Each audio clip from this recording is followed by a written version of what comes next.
Passport trend kwetuli afezage manya gange afe ogwaffe gwe gukulabika ntukuwa updates na bichi ebigeza okulabika nti bigenda amaso ogwaffe gwe toyama ntubideko bachali baffe mwena abatulaba okuva mutube gwange benjawo gye musinzire okutulaba muli badala muli baamaanyi mwebali nnyo mwesonga lwaki tuzikiza obuuli atuba n'ensonga esimbalo okulabika ntufeffe tambuli kasonda na buli kimu ekisoboka okubeera ntujja n'ebipya mbuli mbeera yonna kindese nno olunaku lwaleero si nsonga ndala ensonga ezigeza kulabika nti zitambula ezigenda mu maaso mu ggwanga njengeno tutandika nayo ensonga z'omukulu Henry Mwanje mujukira obuyimba buli obwasooka ebiseera bya the New Eagles awo nga yakajja ojukira obuyimba buli ngenda naawe n'obuyimba obulala obwazza kuba ndowooza y'omu ku bayimbi abazze basustaininga oluvannyuma lw'omukulu bwe yamala okucrossinga Geoffrey Rutaya n'agenda mu politics gitwandisewo nga New Eagles bebamu ku baana bagezza kulabika nti basustaininga abaana nga ba Jovan Luzinda abaana nga ba Bettina Namukasa abaana nga baani aba bagezza ku ba Grace Khan abasigadde muno nga bakyakigwasaganya kati nga bali relevant abonjogerera kati omukulu Henry Mwanje waliwo ka video akali mu kutambula ku social media kigambibwa bamukwatidde mu Bwenzi tuganza okucyencha ya leero nga media erikutte omuliro kigambibwa nti omukulu Henry Mwanje bakyala babiri bamukwatidde mu Bwenzi kyesimanyi omukyalo ow'ewaka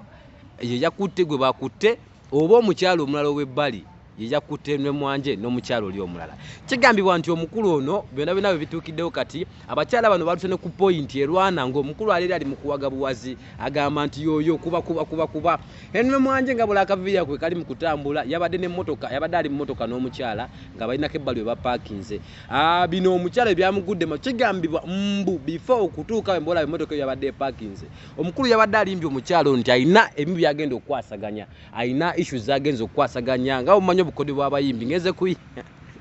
ngeze kuyimba siribo kumbe ng'alina omukazi omulago alina mu mmotoka omukyalo bwe yatuuse ku mmotoka because emmotoka ye of course gy'amanyi ey'omwami we Henry Mwanje bwe yatuuseewo n'oguyinja ogwira gwe yakuti n'ageza kukata ku ndabirwamu bw'ati yonna ey'omumaaso bwe yamaze okukuba endabirwamu omukulu tekyamumadde n'alaba ng'aswada kwe kufubutukayo mu mmotoka ajja ageze okulabika nti awooyawooya olutalo bwe yafulumye omukyala tekyamumadde omukulu bwe yayise eri n'agamba omunafu gwasobola gwayiwa kikere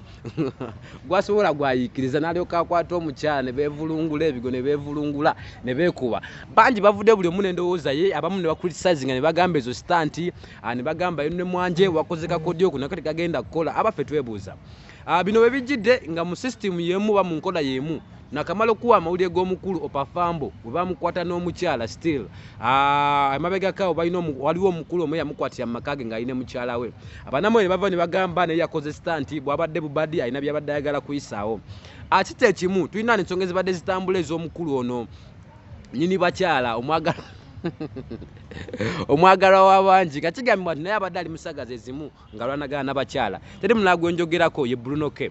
twebuuza bino ebintu bigenda lekawo music industry ya Uganda music yatuuka kati stunts zikyasobola okukola abaffe kisoboka okubeera nga stunt omunnauganda yandyebuuza muntu kyasobola okulaba abakyala nga balwana mu kifo ky'okubataasa n'addabuzi bbali okutaasa because bwetuna ka video yako anembeera nga bwetambula abakyala onadde bali mu kwevulunga bali mu kwekuba naye ng'ekyandibadde ekikulu Henry Mwanje yabadde okuba bwe yavudde mu mmotoka yazze buzzi ku side eno eyo n'akwata video twebuuza bwe yamutuuseeko lwaki teyakubye video eyo kugijjako video yasigadde recordinga so nga ate n'abakyala bali mu kulwana nga twategedde Henry Mwanje kitegeeza nti kalinga kasini akabadde planned akategekeddwa nti bwe najja gwe jangu otegewo kamera omukyala ono bw'anajja akube bw'anaamala okukuba ye abaffe bw'anaamala okuba nze ndyoke nveeyo nzire ne mabega wa kamera kubanga nabadde nsuubira nti singa byabadde byaddanga teyabadde stand Henry Mwanje ono omukyala bwe yandivuddeeyo okujja okulabika nti akola ensasagge bwe yantuse eno yandigyeko adde alikodinga n'amugamba toddamu bikwata toddamu birikodinga naye yavudde mu kamera eyabadde alikodinga n'amuleka n'agenda mu maaso n'okulikodinga abakyala bano abalwana yabaffe omukyala lwaki amutali teyaga Henry Mwanje kubanga oluggi lw'emmotoka endabirwamu y'emmotoka we yakubye ekiyinja kino yakikubye ku mukono Henry Mwanje we yabadde atudde Henry Mwanje yasoose ofuluma mu mmotoka obukyala obusungu omukyala bwe yabadde nabo ndowooza nti obulala ntandikidde ku mwami naye okuteekinga step nti ajja omukyala munne mmotoka mwe yabadde kyabadde ng'ekiri planted nti bano bagezi bakola akatambi kaabwe nga bastaginzeewaawo n'agenda obba recordinga nti jangu kitwaga kitambule bwe kyadde scripted nze bwe ndowooza nga nze omuntu si gwe mundi ogusose nga abayimbi bakola stunts ezifaanaganako nga bwe zitaamu ku bo ne zibaviiramu obuzibu ne zibatuulamu tujjukira nti ezimu ku downfall ezaviirako omuyimbi Babije okulabika nti agwa mu music industry ye stand gye yakola nti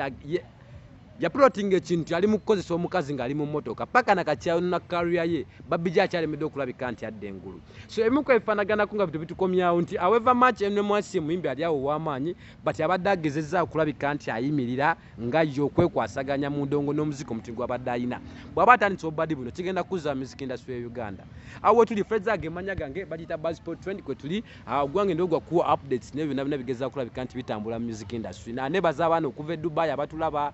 kuva Qatar, Saudi Arabia, abana abali kubyeyo, abana Uganda abatuwa energy, tewerabira subscribinga, likinga, sharinga.